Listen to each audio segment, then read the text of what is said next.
Welcome back to Celebrity Radio. It's Alex Belfield back here at the wonderful Cosmopolitan Hotel and Casino, one of my favourite places to come.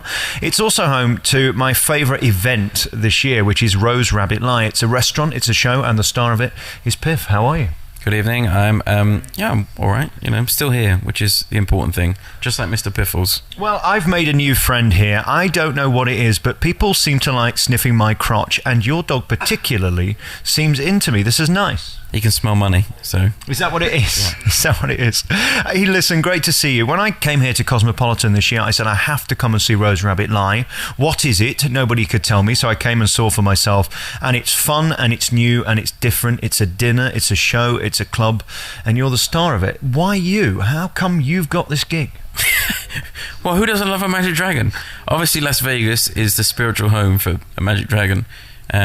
Magic, David Copperfield, they've got Siegfried and Roy used to be here.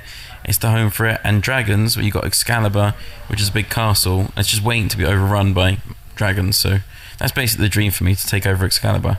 I first saw you on that Penn and Teller show on ITV, and everybody fell in love with you. You became a sensation overnight.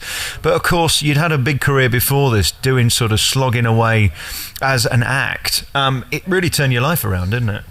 Yeah, it was a great show for me to do, and also because of YouTube, and it went viral on YouTube, and I think that was a big part of it. But and Penn and Teller, since then, have been very supportive and very nice to. Me, I don't think Penn really likes Mr. Piffles, but who can blame him? I mean, he's like 14,000 times the size of Mr. Piffles. So, is Mr. Piffles your comfort blanket? I notice you don't go anywhere without him. I just like to keep the money where I can see it. There's nothing cuter than an act with an animal, but you know what they say, never work with them. He's very well behaved, and he doesn't tend to let you down, does he? Yeah, it's just a lot of Benadryl, and then, he'll do whatever you say, really. There's just nothing going on anymore in his tiny little head. Do you ever wonder what he thinks some days when he's stood there watching the show that you're doing? I mean, it's not normal, is it? No, I mean, I'm sure he's just there thinking, not another sip of Benadryl. I think that's the main thing that's going through his tiny little head. Any thoughts that he has left? Let's talk about Rose Rabbit Lie. It's this concept that's brand new. It has a restaurant, which is one of the finest restaurants and one of the most exciting dinners I've had this year in Las Vegas. Then at 9:30, the show starts, of which you're a part of it. And I love it because it's edgy, it's sexy, it's different. It has incredible talent. It has you. It has dancers that are incredible. And a lady who, how do I phrase this so we don't offend the punters, is able to pull handkerchiefs from nowhere, literally nowhere. Well, they do come from somewhere. She's very intimate with that tiny piece of cloth. I think that's the best way to describe it. They have a special connection.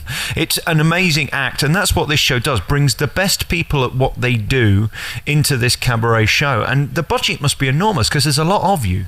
Yeah, I mean, it's probably like $29 a year for the budget. I think so. It's pretty heavy, yeah.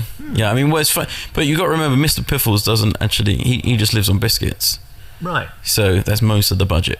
Everyone else is doing it on a voluntary basis. I mean, he's not an Alsatian. I mean, he couldn't be any smaller, could he? No, I've tried. But he couldn't be much smaller than that, apparently. And he's a big part of your act. I mean, your act is nonsense, let's face it. You get people up on stage and you make funny, and then you make the dog disappear, which is a rather cruel trick of fate, really, because everybody wants to see him. We're left looking at you and wondering where the dog is. Well, I don't quite make him disappear. I mean, technically he does, because I shoot him out the cannon and he dies. So, I mean, but I think when you say I make him disappear, it's more like a hitman use of the term. When did you form this act? You're very cool for school on stage. You're the opposite of what everybody else is doing, which is tits and teeth. You're playing it down and sort of making us feel lucky to see you. It's a curious disposition you have on stage. I think people are lucky to see me. I'm the only magic dragon in the world. So anyone who comes in, it's a gift. I mean, what can I say? But Mr. Piffles and I have been together for 5 years, and we've done 5 Edinburgh festivals together. So we've done a lot of magic together. I can't imagine Edinburgh's much fun. I've been asked to go up there and cover it many times, but I find comedians very strange, second only to magicians, who seem to be the creepiest of all. And that place just attracts weirdos, really, to put on shows. What's that life like? I mean, is it tough up there? Because it's not very glamorous, is it? Edinburgh is my favourite thing to do in the world.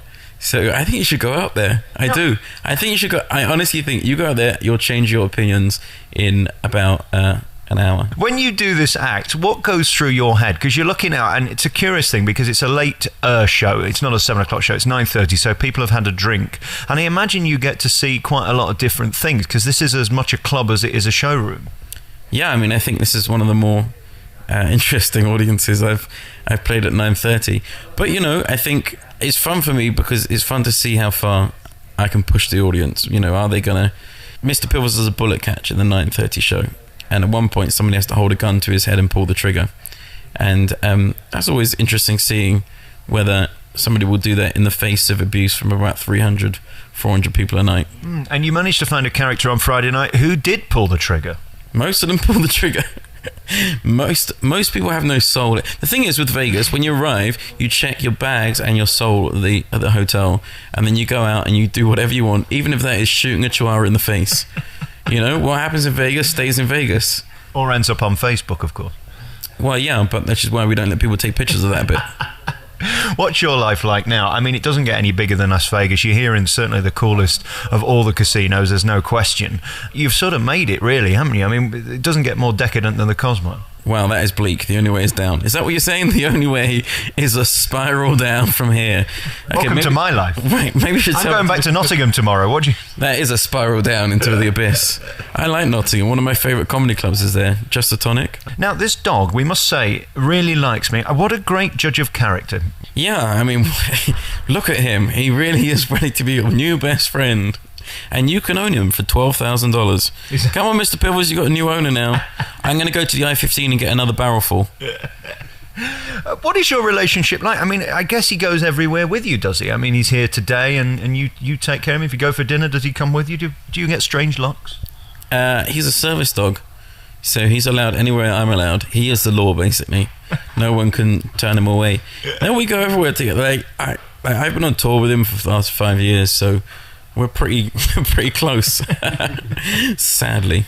Is your life normal here now? I mean, have you managed to find a way of sort of getting away from the facade of the Strip and the craziness of the Cosmopolitan? Are you settled in, is what I'm asking you? Yeah, I'm very settled. I live on the Strip, though. That was an error.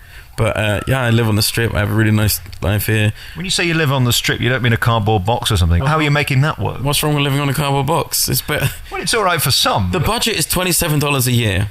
For everyone. How do you expect me to afford a house? You really do get value for money here. I mean, the restaurant, have they allowed you to eat in it? Yeah, it's really nice. I have snacked in a restaurant. Yeah, I just walk around and snack off other people's food most of the night. I've got my own fork. Is that rhyming slang? No, I literally have a fork. That is mine. And of course, the thing about this is it's a show for the people in the showroom, and it's a show for the people having dinner, because the stage revolves 360, which means you go off the other side. What happens when you sort of arrive at the people having dinner? You know, you might experience something that maybe only 20 people have ever experienced in the whole history of this show. In the room we're sitting in now, this is where... If you manage to bid on the croissant at the end of Breakfast Epiphanies, then you win a very special event in here. So only one person a night gets to see that.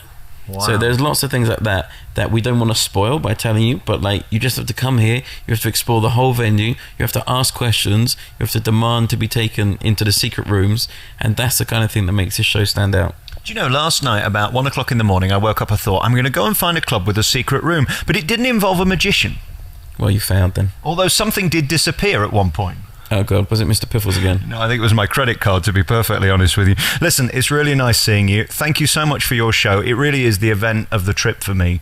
I have no idea what day it is anymore. I'm sure you don't, because actually when you're in these casinos, you have no idea of time, whether it's day or whether it's night or whatever. Your life must be interesting. Do you live in a casino or just in the cardboard box on the Strip? It's just, well, I spend my time between the two, really. Sometimes if I go on holiday, I go to the car parking lot outside Circus.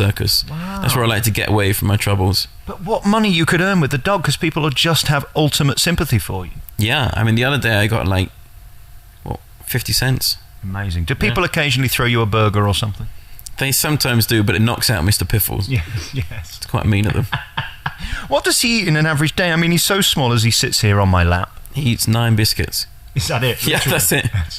9 biscuits. Thank you for having me here at Rose Rabbit Light at the Cosmopolitan. It is definitely the thing to come and see this year. It's sort of unexplainable in a way. What I can tell you is there's an amazing dinner from 5. Do that. There's a show at 7:30, 9:30 and midnight. And if you're very lucky, you might get a private session with you here in this booth. Yeah, it's called Breakfast Epiphanies. It's midnight onwards in the study. There's only one breakfast though, just one croissant that we buy from Walmart. We sold it the other day for $1,750. Wow. It's highest bidder takes it all.